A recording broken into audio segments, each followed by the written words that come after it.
Wow. That is incredible. That's He incredible. says he wants a decent two-party system that he has been in control of. Yeah. The two parties, and they have determined what direction the agenda goes in every year.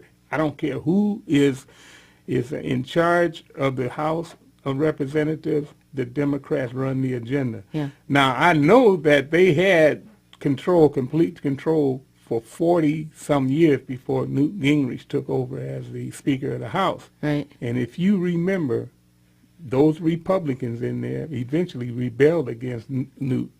That's exactly right. And again, it's that elite. It's the power structure. They don't really care which side of the coin is up or down. Exactly. They don't care if the majority is in the hands of the Democrats or the Republicans, because the power elites are all the same. Yes. Are all the same. I mean, who can argue with a statement like, our country will be better off when we start making our own products again? Yes, yes.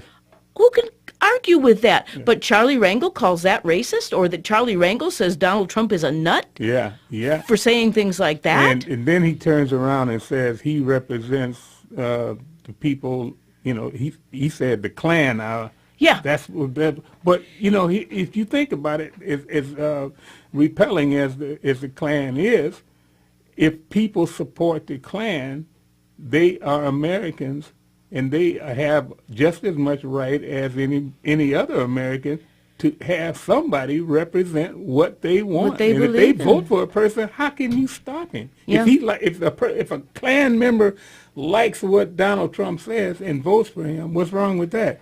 If they like what Charlie Rangel says, when he says, I'm going to give you all of the government that you can get, all of the government goodies, yeah. If they agree with that, I'm sure he won't turn their vote away, will he? No, of course he wouldn't. Of course he wouldn't.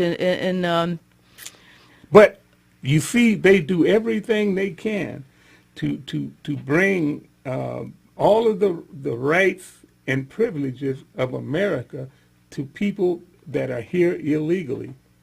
And they do absolutely nothing about it, because they know all they have to do is offer some goodies, and those people will go and vote for that party because they want to continue with the goodies. They care absolutely nothing about breaking and bankrupting this country. And that's exactly what they've done. Well, that's what they're doing, this massive redistribution of wealth. Yeah. I mean, I was thinking just the other day, whatever happened to that $6 billion that was lost by Hillary Clinton's State Department?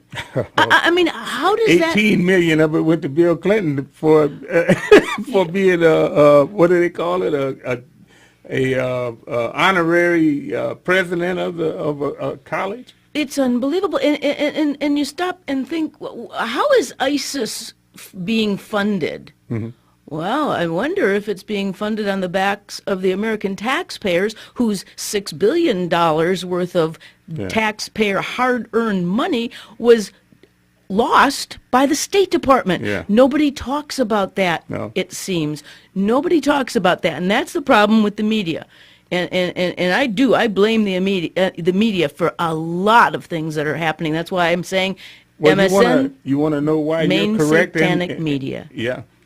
And one other reason why you can blame the media is because they have not, from time to time, I've asked, what benefit out of that oil, that coal deposit out in Utah that Bill Clinton made into a national monument? Yeah. Well, Indonesia is capitalizing off of that. They got a lower grade of coal that they're selling out there, but they're selling it, and we got $1 trillion worth of coal sitting out there in Utah that we can't touch because Bill Clinton put it off limits as a national monument. And how does a Republican majority Congress allow that kind of thing to happen? Yeah. Where are they? Where's their mindset? They're too busy writing reams and reams and reams of laws that confound what the law is. It's just unbelievable the way this machine is working, and I don't exactly know how we're ever going to stop it. Well, Paul Ryan said something that this shows you that this guy is not playing for the right team. Paul Ryan? Yeah, Boy, tell me. He says that one of his goals in his agenda is to get Congress back into the role of doing their job of writing legislation. You see, all of the stuff that we are doing in this country, that has been, and the rights and privileges that have been granted to illegals and stuff like that, are gone through the courts, not through the legislative process. That's right. Or executive orders. So what we have is a coup in the sense of the Supreme Court and the executive branch of government to shut out the legislator or the law writing branch of government. They have went over their heads and canceled them out. So what's the check and balance of the Congress over the Supreme Court, Phil? That's what I want to find out. The agenda today was supposed to have a constitutional expert, and that was top of the line of asking what can be done. And this is what all of the groups out there, like the Tea Parties, they need to take a serious look at pushing for a way to rein in this government, rein in this Supreme Court first of all, and define their limits. Right. Because the Supreme Court has overruled amendments to the Constitution. Well, I don't think ever in the history of America was the Supreme Court supposed to be the final arbiter of every single aspect of our lives. It's not. I mean, when we're coming down to 8 people deciding the future. Yeah, overruling millions of votes. Yeah. When people amend the Constitution, that's the only remedy for a bad law. That's supposed to be, that's the way you're supposed to do it, through the amendment process. But people are afraid, people that have the right intent, they're afraid of opening up that process because, they're afraid of a run amok Congress. Oh, exactly. For example, that's like Mark Levin's push on this Convention of States. I think the idea in theory is great. However, in practice, I don't trust our state legislators, even at this point, to open up the Constitution. If we could just follow the Constitution, we'd be a lot further ahead than what we are right now. And therein lies the rub. The reason for that is because look at what's going on with the convention, for the presidential nomination. Absolutely. There are people in there that are never Trump advocates that are trying their best to throw a wrench into the process.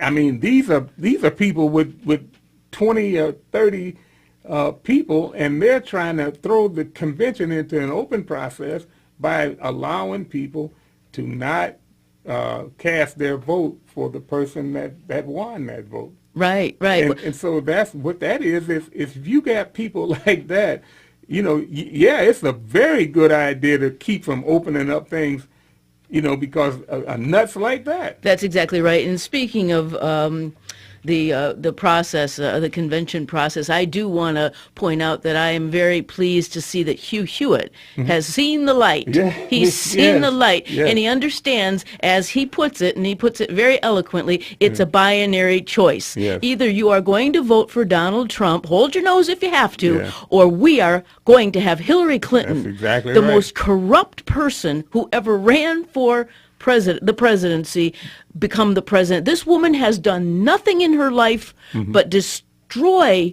our way of life, to destroy our constitutional rule of law. I have a much even scarier scenario. If they put Bernie Sanders in there, and it could very happen, well happen, because, and this is one thing I've been wanting to warn people about. Just because they would decide to indict Hillary Clinton and push her out of the race, Right. we're not out of the woods. No, you're I right. mean, these people are rabidly supporting Bernie Sanders. Bernie Sanders is a communist. Right. And basically, you shouldn't even be allowed to run. But Well, again, though, in our free society, everybody should be allowed to do and think Yeah. and say what they want as long as they don't punch me in the nose or Yeah. punch you in Yeah, the nose. exactly. But the thing of it is I think Bernie Sanders would be even easier for Trump to defeat because he has actually accomplished absolutely nothing. He was a man who didn't even have a job as a young man. I don't think he had a paycheck until he was 40 years old, and then he went into the government, and now he's lived off of the government largesse for his entire life. So I think he would be almost easier to beat than Hillary Clinton, who at least... I really worry about that. I worry about these things all the time. Yeah, I mean, Phil. I'm talking about Bernie Sanders. Well, Because, I mean, he's riding low under the radar. But Yeah. this man, if you look at the polling, that's where it gets scary because he's walloping he's Trump. appealing to the millennials. I Yeah. don't understand. I guess it's that Well, that's give free me college. free stuff. Yeah. I mean, give me free Yeah. stuff. Don't they realize that somebody has to pay for that stuff? Nope, don't care. I'm shocked. It seems to me that that's just a basic human understanding. You gotta pay for what you get. Well, see, the thing about it is that they've never really experienced anything. Everything has always Been given to them. Yeah, that's our fault, huh? Yeah, well, their parents' fault at least. But anyway, folks, we're getting close to the bottom of the hour, and if you'd like to get in on this conversation, you can call in at 734-822-1600, and we will put you right on in and give you a little forum this morning. Sweet home Alabama all summer long.